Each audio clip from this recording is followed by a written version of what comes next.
Pernah kepikiran nggak sih, sebagai marketer umroh, apakah model bisnis yang kita jalani ini udah benar-benar pas menurut syariah? Nah, hari ini kita bakal kupas tuntas soal itu. Kita akan cari tahu akad Islam mana yang paling tepat buat Anda. Yuk, kita mulai dari kasus nyata. Ini pertanyaan dari Ibu Fatiyah di Banten, dan mungkin ini juga pertanyaan Anda. Beliau tanya, saya kan punya tim, saya dapat fee, terus saya bagi ke tim saya. Model bisnis kayak gini halal nggak ya? Ini dilema yang umum banget kita temui di industri ini.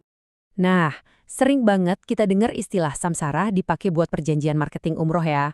Tapi tahu nggak, ternyata ini adalah sebuah kesalahpahaman yang, cukup mendasar dan krusial banget dalam fikih muamalah. Kenapa bisa begitu? Mari kita bedah. Jadi gini, menurut para ahli fikih, samsara atau perantara itu konteksnya spesifik banget, yaitu untuk jual beli barang fisik. Kata kuncinya di sini, barang.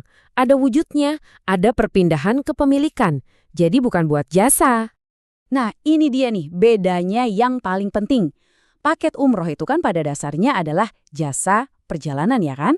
Dalam fikih, ini masuknya ke akad ijarah alias sewa menyewa jasa. Beda banget sama jual beli barang. Perbedaannya tuh jelas, fundamental, kayak langit dan bumi. Jadi, kalau kita pakai istilah samsarah buat marketing umroh, itu namanya salah kamar. Salah menerapkan hukum pada faktanya. Ini ibarat kita punya puzzle, tapi kepinginnya kita paksain masuk ke lubang yang salah. Nggak akan pas. Nah, sekarang, yuk kita cari kepingan puzzle yang benar. Jadi, akad apa dong yang benar?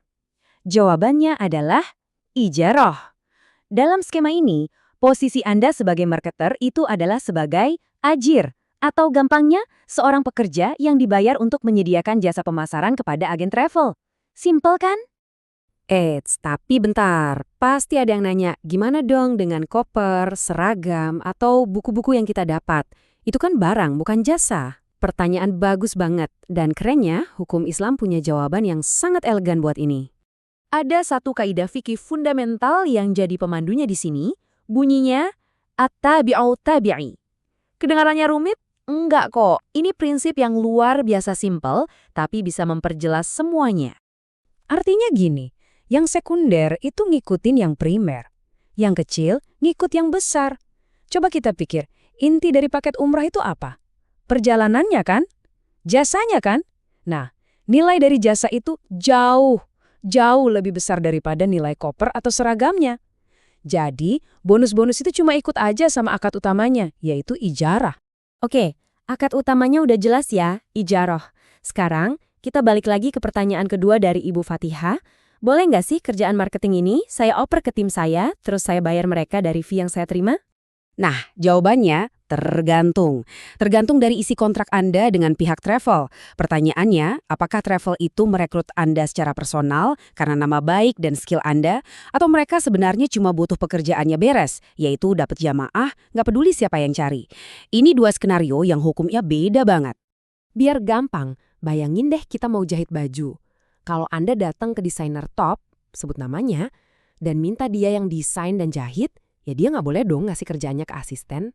Tapi, kalau Anda cuma datang ke toko jahit biasa dan bilang, "Mas, tolong bikinin celana," ya siapa aja penjahit di situ yang bisa boleh ngerjain. Prinsipnya persis sama.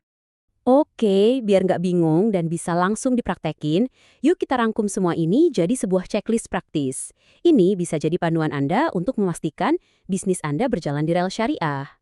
Yuk kita checklist bareng-bareng. Pertama, pastikan akadnya disebut ijarah, bukan samsarah. Kedua, ingat, yang utama itu jasanya, bonus itu cuma tambahan. Ketiga, nah ini kuncinya, perjelas di awal, kontrak ini untuk orangnya atau untuk pekerjaannya. Karena jawaban dari pertanyaan ketiga inilah yang menentukan langkah keempat, boleh atau tidak Anda membangun dan mendelegasikan tugas ke tim. Jadi pertanyaannya sekarang bukan lagi, boleh nggak sih? Tapi gimana caranya kita bikin sistem yang benar? Dengan bekal pengetahuan ini, Anda sekarang punya alatnya. Anda bisa merancang model bisnis yang nggak cuma sukses secara finansial, tapi juga adil, transparan, dan yang terpenting, insya Allah berkah untuk Anda dan seluruh anggota tim Anda.